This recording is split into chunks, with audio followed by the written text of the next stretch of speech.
for the honor of the school.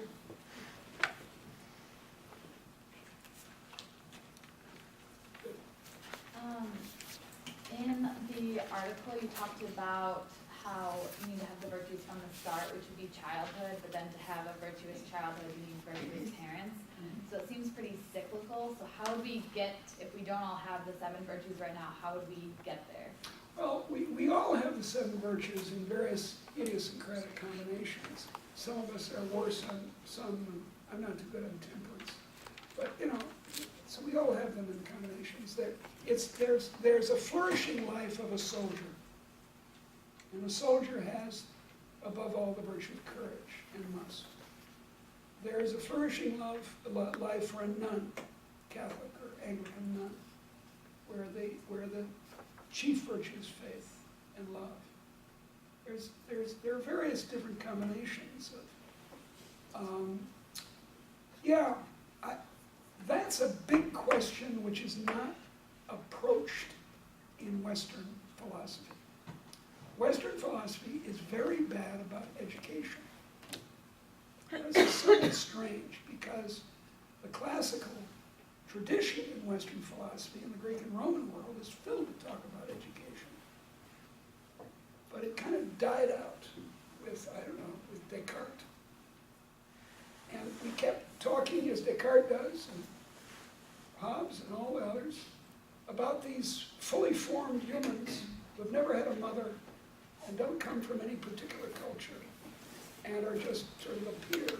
And then the extreme, as I said, is Kant, or Bentham for that matter. Kant, this pure justice, rational being, and Jeremy Bentham is Marxian individualist. And their Eastern philosophy, Confucianism in particular, is much better about this. By Eastern, I mean East Asia. It's much better. It talks a lot about, they speak in Confucianism, the translation is the 4 sprouts of character. So they say the sprout, just the beginning in the child of courage or love or filial piety, which is very important in Confucianism. And then it's how it's developed. So I think there is, so to speak, a feminist angle in all this, which is that child raising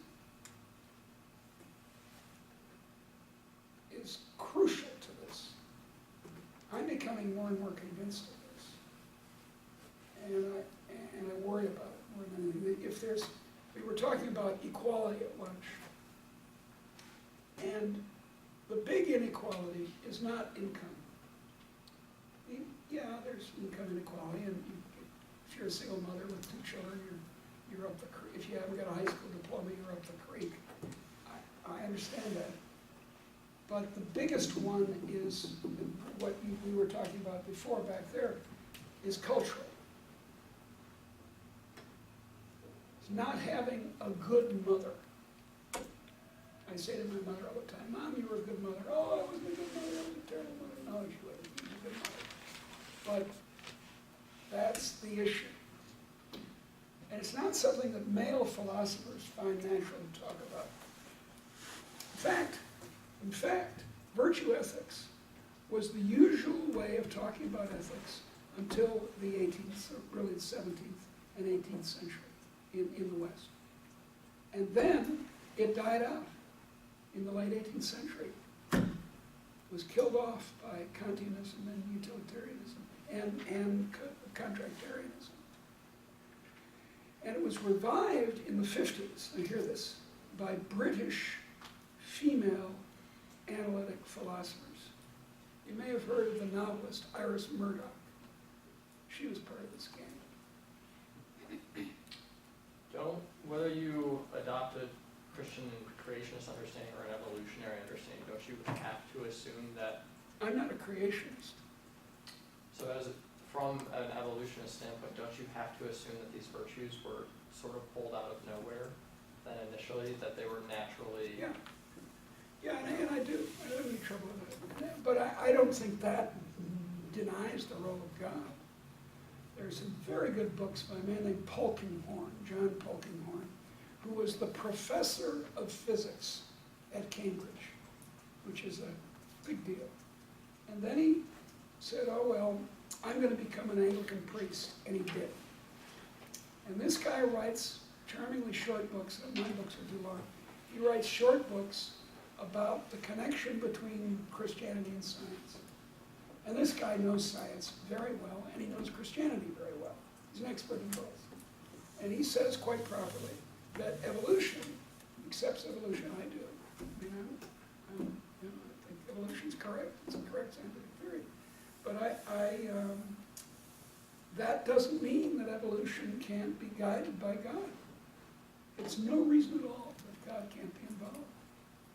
In fact, Polkinghorne makes a very interesting point about God's emerging qualities. So you could say, well, God knows everything. How can anything can emerge? Well, maybe evolution is God's way of thinking. Maybe the evolution, the physical evolution of the universe is God's way of thinking. You can make it into a theology if you want, and I'm certainly not a biblical literist, which, by the way, is a young conviction. Anti-evolutionary or anti-scientific Christianity is a phenomenon of the last 100 years. It didn't exist in the 18th century. People didn't think this way at all. And in the 16th century, they really didn't think that way. I was wondering, like, in a lot of cases, there are already communities or areas, such as, for instance, where I'm from, Detroit, which are in a state of decline, where they don't have these things, and there's a lot of people who don't have these virtues to begin with, and the society doesn't foster them at all. So, Yeah. what can be done to prevent a slow decline Well, like that? you know, I think, so I hope you do too, that Detroit will rise. It's lost about 2/3 of its population, so this is but I think it's a natural location for a big city. And there's a lot of real good housing you can get for nothing, as you well know, as long as there's streetlights. But yeah, I think there are things we have done in public policy that have wrecked people's virtues. One of them is the war on drugs, which I think is a terrible, terrible anti-black, anti-Hispanic. Actually, that's how it started. Back in the early 20th century, cocaine was attacked as a black drug. Marijuana was attacked as a Hispanic drug. And this was a terrible idea. We had this terrible experience with alcohol prohibition, which everyone agrees was a disaster. Then we said, well, let's see, what should we do now? Oh, let's prohibit something else. And it's a war of the suburbs against the downtown. It's against the ghetto, because it's not true that blacks and Hispanics consume more drugs than whites. Al contrario, whites consume more drugs than either blacks or Hispanics. But where do they get the drugs? They drive down to the center of Detroit and they buy them. And then they go back to the suburbs. If they're caught with drugs in the suburbs, the police slap them on the hand and send them back to their parents. If they get caught in Chicago, they go to the slammer. It's terrible. There's an extremely good book, I'm forgetting her name, but by a law professor, a black law professor, called The New Jim Crow, which is about the incarceration catastrophe caused by the panic in the 1990s by white people. And I agree wholeheartedly, there are public policy problems that caused it, and there are solutions, public policy-wise, that can fix it, but given that the people already are in this state where they don't want the solution, or Yeah. they're fighting already, so they're not gonna accept a solution like, for instance, in Detroit, maybe lower taxes, because the tax rate's exorbitant. And they've got all these problems, and they're already in a decline, so how do you pull out of that, because they don't want? Well, I think that Detroit has turned the corner. That's the PR that's coming out. And look, the governments are too damn big. And they're too clumsy, they're too irresponsible. I mean, this is pure Jim Buchanan stuff. It's the government that's often the problem, certainly on the war on drugs and the incarceration of black families. I'll tell you the situation in Illinois. The prisons are in the south of the state. Why? So how did that happen? Well, because you get votes by giving communities prisons, because they're jobs. And jobs for the boys, the girls. So the prisons are in the south of the state.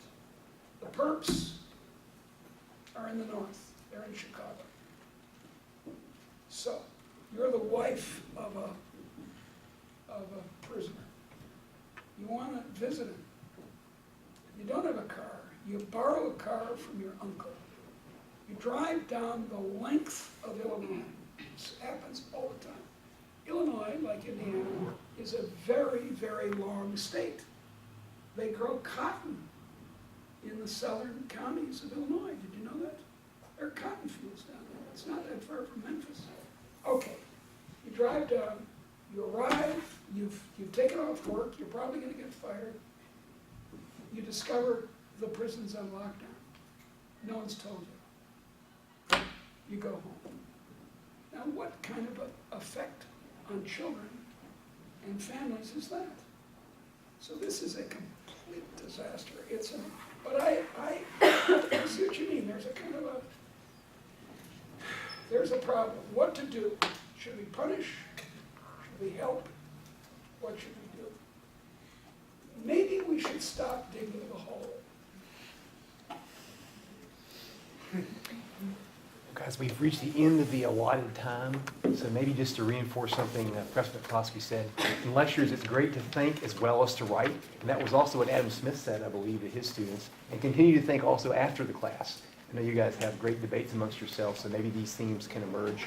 And also Professor McCloskey speaking at 6, is that correct, Eric? Is it 6 for the lecture? Yeah, lecture's at 6. So- Now, And this is a different topic. This is the great theme of her trilogy, so you can come and hear her again at 6 tonight. Now, at 6 o'clock, I did this book. Right, so, Here I did the first book in the trilogy. This is the second and the third book, which is even longer. so thank you, Professor McCloskey. Thank you.